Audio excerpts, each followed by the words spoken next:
nouvelle tête se confirme en grade dans le rang des grands maîtres spiritualistes de l'Église du christianisme céleste du monde entier, au Bénin et précisément à Mokpa-Savalou. Il s'agit de l'enseignant de la langue espagnole, Ewoli Jérôme Moutonji. Il est désormais confirmé vénérable supérieur seigneur évangéliste Woli au sein de l'église du pasteur fondateur Samuel Biléou Joseph Ochofa à travers le port de la tenue du 10 grades le dimanche 9 juin 2025 dont il a eu l'onction depuis décembre 2024. Pour avoir franchi toutes les étapes d'apprentissage et surmonter les épreuves nécessaires à Porto Novo, siège national de l'église, où il a été officiellement élevé au rang de vénérable supérieur seigneur évangéliste Woli. La cérémonie de port de grade, empreinte de solennité, de joie, de fierté et de grande mission de sacerdoce, s'est déroulée au temple Nouvelle-Jérusalem de Mokpa. Nous sommes ici pour les cérémonies du port de grade de vénérable supérieur seigneur évangéliste Woli. Mais avant d'en arriver là, j'avais commencé par des rotors au lit et j'ai respecté les différentes étapes selon la doctrine de l'Église du christianisme céleste jusqu'à aujourd'hui. Je suis sur vénérable supérieur seigneur évangéliste Woli. Autour de l'heureux du jour, une foule de parents, amis, collègues et curieux est venue lui témoigner son soutien. Pour la mère génitrice de ce dernier, dont le mari n'est plus depuis bientôt 10 ans, l'émotion est palpable. Elle raconte comment les épreuves de la vie l'ont initialement amenée dans cette église d'origine béninoise où elle a trouvé guérison et réconfort. Voir aujourd'hui ses enfants suivre ce chemin, tout en étant unis, est pour elle d'immense fierté et honneur. Et azon bo fiti tu ka mo le we gbo we me to jen lu gbo we me kaka we gbe san gbe yon fiti se lo mo wa me do oli san wu da ho bo we kezo ne to go san gun da ho ji bo adawo ni gbe bo emi do hwe to luwe e gbe san ji mo fi fa lu gbo we me mo so ku re yin mi na do pe ni we na do pe dan tun an fon te gbe dan no pa gigo ni o ro me ko le wa ba adugbe ode fiti ka wa no ku do no vi ton se lo mo ku do e ni le fo ebe kple hu mo bodi gbe to ni no po be na ho moto bo na so mi do na ganza gbo we pe o di mbo na se nke se ro mama wa tete o na ro wa tete ni do se ko ti me kefe. Le vénérable suprême Woli Zangba, bienvenu, officier et maître de la cérémonie, a souligné l'importance de ce nouveau grade, détaillant les avantages et les missions qui y sont associées.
Bono e ta do da me on trolo e lo da wo ni trolo Voilà, on peut le bloquer.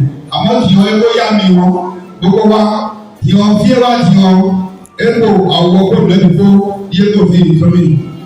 Moi, je vois, l'autre, maman, Moi, si l'autre, maman, les petits oui, plus de la chose.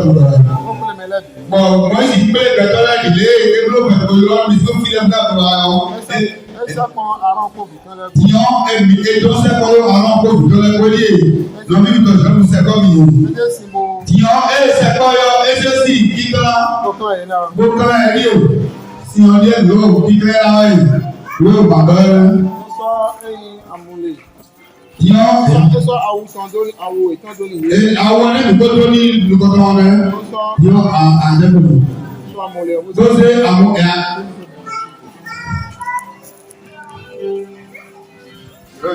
ẹja múlẹ ó sì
mo gbọ́ sáwọn ọmọ ẹ wà sọ́kàn àti ewé náà tó lọ ìdùnnú mẹ́ràn ìran wà pígbọ́ sí àsọ̀lẹ̀ èmi náà tẹ ẹgbẹ́ níbọ̀ bẹ́ẹ̀ náà wà gbọ́ sọ fún bẹ̀rẹ̀ mẹ́bí ọ̀mí dèbò náà lóye tẹ̀ tó pápá dàkúlẹ̀ ti ṣe é tíbọ̀ ẹ̀wà wọn mi náà tẹ ẹgbẹ́ níbọ̀ kẹ́hìn wà sọ yóò fún àwọn sọ mímí àwọn àsọ ẹ̀ máa wò sùn ẹ̀ ló mi dẹ̀ fẹ́ sùn ẹ̀ máa wò ẹ̀sùn ẹ̀ mi dẹ̀ wá dá òní kò wọn mi náà tẹ bí àwọn àsọ bí òun mi ká dọ́wọ́ ọ̀sọ̀ yẹn náà wà mẹ́kàn lulẹ̀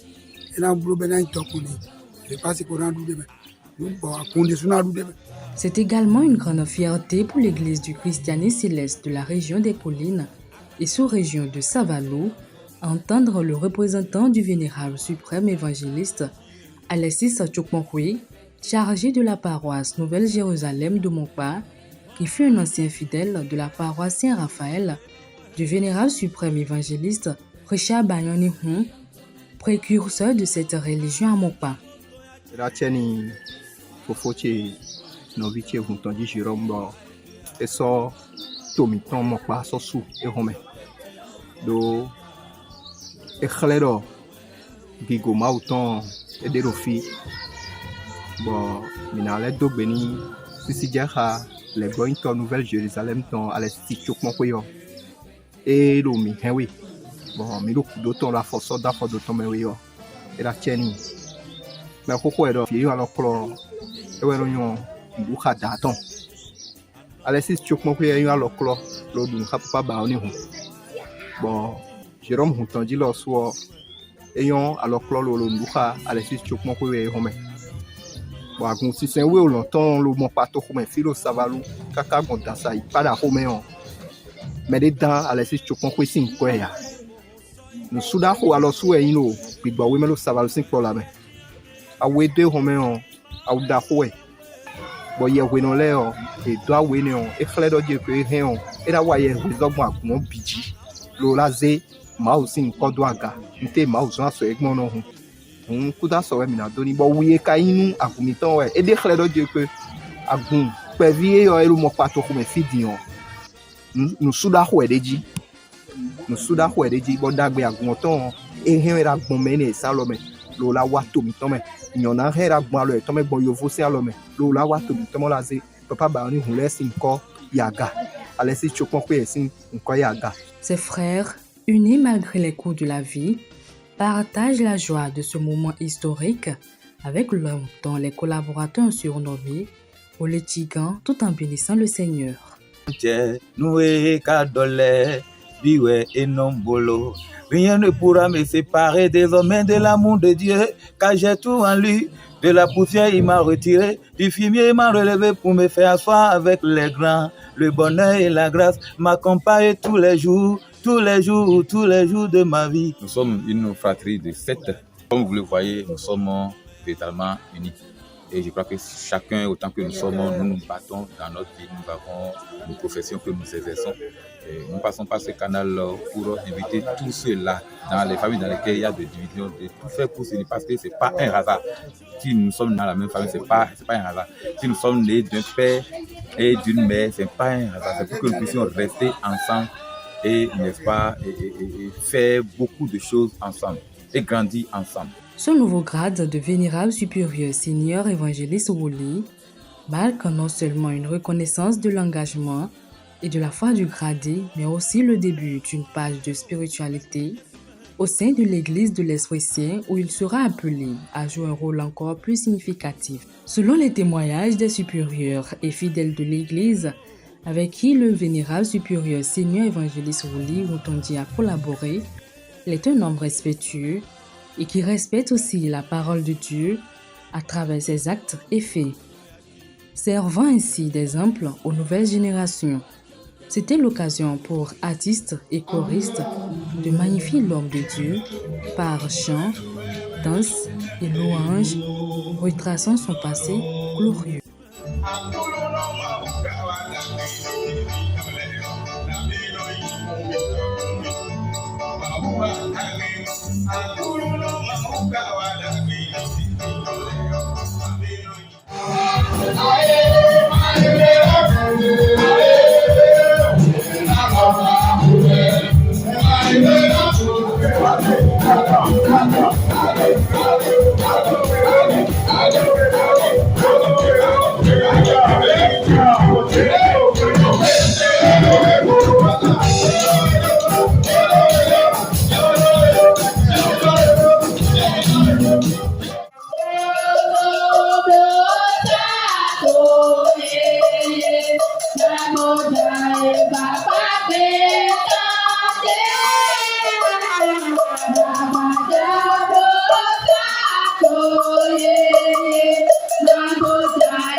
Trololino, trololino.